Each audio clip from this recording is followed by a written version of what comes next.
Happy Friday.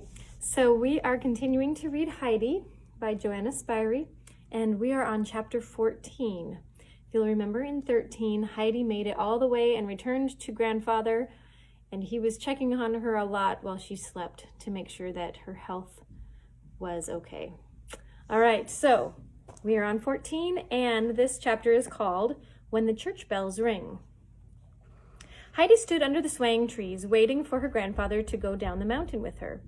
He was going to fetch her trunk from Dorfli while she visited Granny.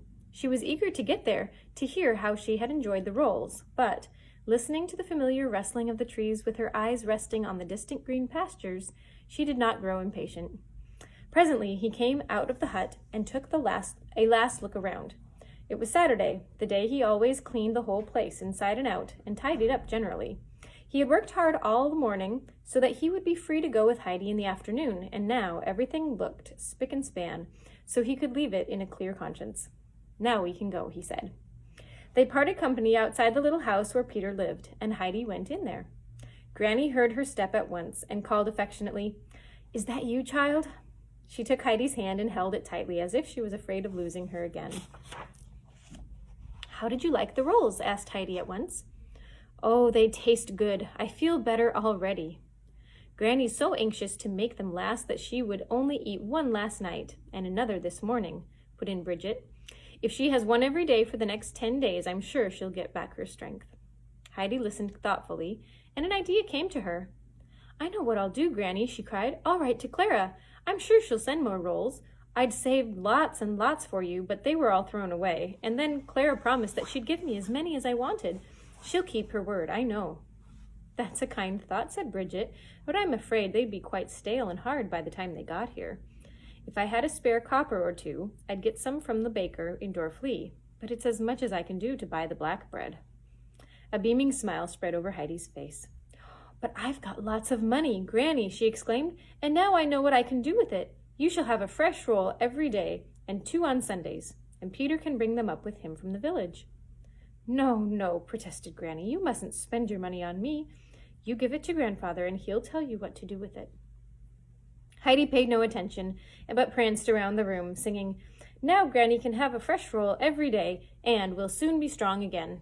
And oh, Granny, when you're quite well, surely you'll be able to see, too. It's probably only because you're so weak that you can't see." Granny just smiled. She would not spoil the child's happiness. As she danced around, Heidi caught sight of Granny's old hymn book, and that gave her another idea. "I can read now, Granny," she said. "Would you like me to read you something out of your old book?" "Oh, yes," exclaimed Granny, delighted. "Can you really read?" Heidi climbed on a stool and took down the book, which had lain on the shelf for so long that it was thick with dust. She wiped it clean and took the stool close beside the old woman. "What shall I read?" she asked. "What you like, child," Granny said, pushing her spinning wheel to one side and waiting eagerly for her to begin. Heidi turned the pages, reading a line here and a line there. "Here's one about the sun," she said at last. "I'll read that." And she began with great enthusiasm. "The golden sun his course doth run, and spreads his light so warm and bright upon us all. We see God's power from hour to hour. His love is sure and will endure for evermore. Sorrow and grief are only brief. True joy we'll find, and peace of mind in God's good time." Granny sat through it with her hands folded. Heidi had never seen her look so happy, though tears were running down her cheeks. And at the end she said, "Read it again, Heidi. Please read it again." Heidi was delighted to do so, for she liked the hymn very much herself. "Oh, that's done me so much good," Granny sighed at last. "It makes my old heart rejoice." Heidi had never seen such a peaceful expression before on Granny's careworn face. It looked as though she had indeed found true joy and peace of mind. Then there came a knock on the window, and Heidi saw her grandfather outside, beckoning to her. She said goodbye and promised to come again the next day. "I may go to the pasture with Peter and the goats in the morning," she added, "but I'll be here in the afternoon." It had been pleasant to be able to give so much happiness, and Heidi wanted to do that even more than running on the mountain among the flowers with the goats. As she was going, Bridget brought out the dress and the hat which Heidi had taken off and left behind the day before. Now she thought she might as well take the dress, for she was sure it would not make any difference to grandfather. But the hat she absolutely refused. "You keep that," she told Bridget. "I'll never wear it again." Heidi had so much to tell her grandfather that she began at once. "And I'd like to buy rolls for Granny with my money," she told him. "She doesn't want me to, but it will be all right, won't it? Peter can get them in Dorfli if I give him a penny every day and 2 on Sunday." "What about your bed, Heidi? It would be nice for you to have a proper one, and there would still be enough money to buy the rolls." "But I sleep much better on my hay mattress than I did in that great big bed in Frankfurt. Please, please let me spend the money on rolls." "Well," he agreed at last, "the money is yours. Do what you like with it. There'll be enough to buy Granny rolls for many a long year." Good, good. She needn't ever eat the hard black bread again. "Oh, we are having good times, grandfather, aren't we?" And she skipped gaily along beside him. Then all at once she grew serious and said, "If God had let me come back to you at once, like I'd asked in my prayers, none of this would have happened. I should have brought Granny a few rolls I had saved, but they would have soon been gone, and I wouldn't have been able to read. God knew what was best, just as Clara's grandmama said he did. And see how perfectly he arranged everything.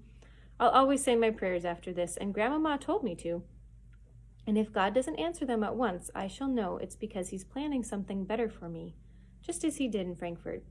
We'll pray every day, won't we, grandfather? And we'll never forget God again, and he won't forget us." And when someone does forget," he said softly. "That's very bad," Heidi told him earnestly, "because then God lets him go his own way, and then, when everything has gone wrong, no one will feel sorry for him. They'll only say, 'You didn't bother about God, and now God has left you to yourself.'" "That's true, Heidi. How did you find out?" "Grandmama explained it all to me." The old man walked on in silence. After a while he said, half to himself, "If God forsakes a man, that's final. There's no going back then." "Oh, but there is. Grandmama said so, and everything will come right in the end, like it does in the lovely story in my book. You haven't heard it yet, but we'll soon be home now, and I'll read it to you." Heidi hurried as fast as she could go up the last steep slope, and when they reached the hut, she let go of his hand and ran indoors. He took the basket off of his back. He'd packed half the contents of her trunk in it, for the whole thing would have been too heavy for him to carry so far uphill. Then he sat down on the bench outside, lost in thought, until Heidi reappeared with the book under her arm. "That's good, you're all ready," she said, climbing onto the seat beside him. She had read the story so often that the book opened at the right place by itself, and she began straight away to read about the young man with the shepherd's crook and the fine cloak, who looked after his father's sheep and goats in the fields. "One day," she continued, "he asked for his share of his father's fortune so that he might go away and be his own master. And as soon as he got it, he left home and wasted it all. When it was gone, he had to go and work for his living, and he got a job with a farmer who had no flock nor pastures as his father had, but only pigs. This young man had to look after them. His fine clothes were gone, and he had only rags to cover him, and only the pig's swill to eat. He was very sad when he remembered how well he had been treated at home, and realized how ungrateful he had been to his father. Alone with the pigs, he wept with remorse and homesickness and thought, 'I will rise up and go to my father and ask him to forgive me. I will say to him that I am no longer worthy to be treated as his son, but I will ask if he will let me be one of his servants.'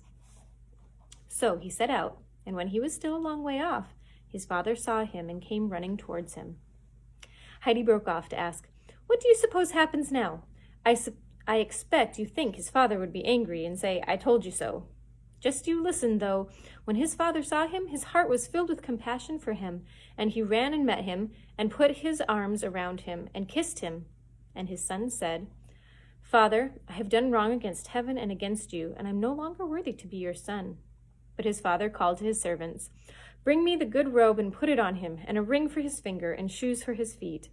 Fetch the calf that we have fattened and kill it for a feast, and we will eat and be merry. For my son was dead to me and is alive again.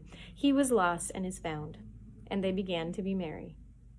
Instead of looking pleased and surprised, as she had expected, the old man sat very still, without speaking, until she said, "Isn't that a lovely story, grandfather?" "It is indeed," he replied. but he looked so grave that she too fell silent and sat looking at the pictures. Presently, she pushed the book gently in front of him. "You can see how happy he is," she said, pointing to the picture of the return of the prodigal son. Some hours later, when Heidi was in bed and asleep, the old man climbed up to the loft and put his lamp on the ground so that its light fell on her. She lay with her hands folded, as if she'd fallen asleep saying her prayers. There was a peaceful, very trusting expression on her face, which moved him deeply, and he stood gazing down at her for a long time. Then he too folded his hands, bowed his head, and in a low voice said, "Father, I have sinned against heaven and before thee, and I am no longer worthy to be called thy son." And down his wrinkled cheeks rolled 2 large tears. He rose early next morning and went out of doors. It was a beautiful day, a Sunday. The sound of bells floated up from the valley, and the birds in the fir trees were singing their morning chorus. Then he stepped back into the hut and called up to Heidi. "Time to get up. The sun is shining. Put on your best dress, and we will go to church together." She had never heard him suggest such a thing before. She soon came hurrying down, wearing one of the pretty Frankfurt dresses. At sight of him, she stopped in astonishment. "I've never seen you dressed like that before, grandfather," she exclaimed. "Silver buttons on your jacket. You do look fine in your Sunday clothes." He smiled at her. "And so do you," he said. "Now, let's go." He took her hand, and together they set off down the steep path. Bells from many churches were ringing, getting louder and clearer as grandfather and child went on, and the joyful clanging delighted Heidi. "Oh, grandfather, this must be a very special day," she cried. The people of Dorfli were already in church, and the singing had started as Heidi and Uncle Alp went in and sat down in the back. The hymn was hardly over before people were nudging one another and whispering that Uncle Alp was in church.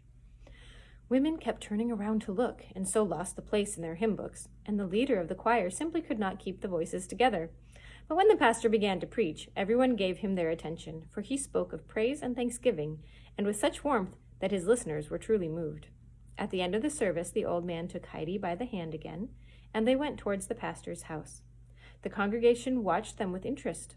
Several people followed to see whether they would actually go inside, and when they did so, hung around in little groups, asking what it possibly could mean, and speculating whether Uncle Alp would come out again angry or friendly.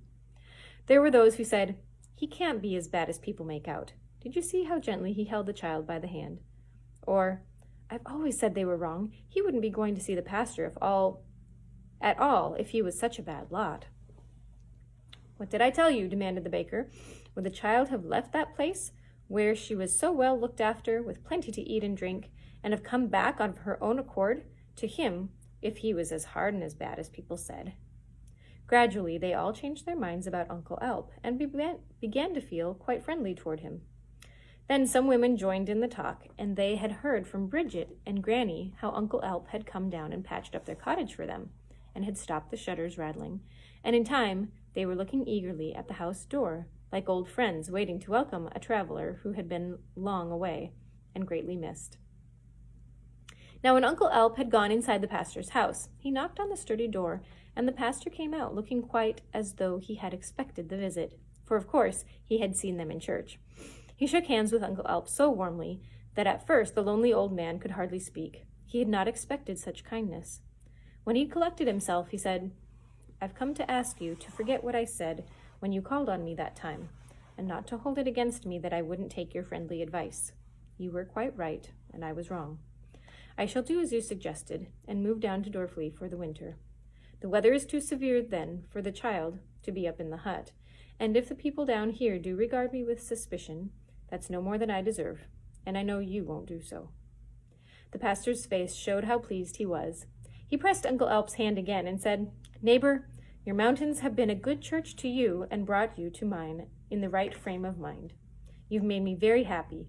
You'll never regret coming back to live among us, I'm sure, and as for myself, I shall always welcome you as a dear friend and neighbor. I look forward to our spending many pleasant winter evenings together. And we'll find friends for Heidi too," he added, putting his hand on her curly head. He went with them to the door, and all the people outside saw them part like old friends. As soon as the door was closed, everybody crowded around Uncle Alp with outstretched hands. each wishing to be the first to greet him, so that he didn't know where to begin. "We're so pleased to see you among us again," they said, or, "I've been long wanting to have a chat with you, Uncle." Such greetings were heard on every side, and when he told them that he intended to come back to his old home in Dorfli for the winter, there was such a chorus of delight and enthusiasm that he might have been the most beloved person in the village, whose absence had been keenly felt by everyone. When he and Heidi started for home at last, many people went part of the way with them, and when they finally said goodbye, they begged him to visit them in their homes before long. As he watched them go, Heidi saw such a kind light in his eye that she said, "Grandfather, you look quite different, nicer and nicer, and I've never seen you so before." "No," he replied, "you see, today I am happy, as I have never thought to be again, much happier than I deserve. It's good to feel at peace with God and man. It was a good day when God sent you to me." Here's a picture of them walking down the street in the town. When they reached Peter's cottage, he opened the door and went in. "Good day, Granny," he called. "I can see I must get busy with some more repairs before the autumn winds begin to blow."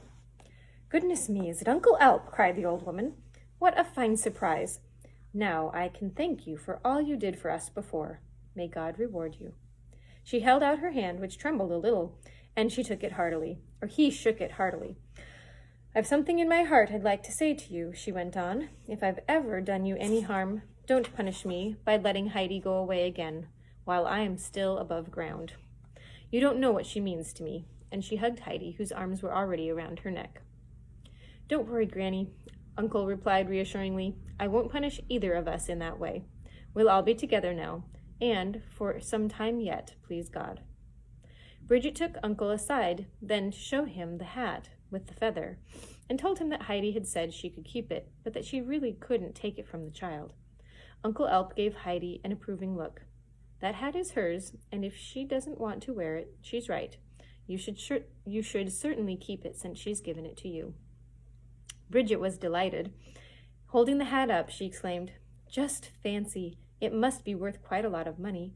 How well Heidi got on in Frankfurt. I wonder if it would be any good sending Peter there for a while. What do you think, Uncle?" His eyes twinkled. It certainly wouldn't do him any harm, but opportunity is a great thing. At that moment, Peter himself came charging in, out of breath, and banged his head against the door in his haste. He held out a letter for Heidi, which had been given to him at the post office. No one had letters in his home, and Heidi had certainly never had one before. Everybody sat down and listened while she opened it and read it out loud. It was from Clara, who wrote, "It has been dreadfully dull here since you went away, that I can hardly bear it, but Papa has promised me that I can go to Regaz in the autumn. Grandmama will come with me. After that, she says, we may come to visit you and your grandfather. I told her about you wanting to take some rolls to Granny, and she was pleased. And said that I was to tell you that you were quite right. She is sending some coffee for her to have with them, and says that she would like to see Granny as well when we come to the mountains." Everyone was interested in Clara's news, and they talked about it so long that not even Uncle noticed how late it was getting. Then again, they had much to say about the pleasure of Uncle's visit and the promise of more to come. "It feels good to have you here again, old friend, after such a long time," Granny said. "It gives me faith that one day we will all be together with those we love. Do come again soon, Heidi. You'll be here tomorrow?" They both assured her that they would, and then said goodbye. All the church bells around were ringing for evening prayer as they went back to the mountain, and they found the hut bathed in the glow of the setting sun. The prospect of Clara's grandmama coming there in the autumn gave Heidi plenty to think about. She had seen at Frankfurt that when that lady came upon the scene, she had a way of making everything run happily and smoothly. That's the end of chapter 14. And we will continue on after the weekend in chapter 15. We'll see you Monday. Bye.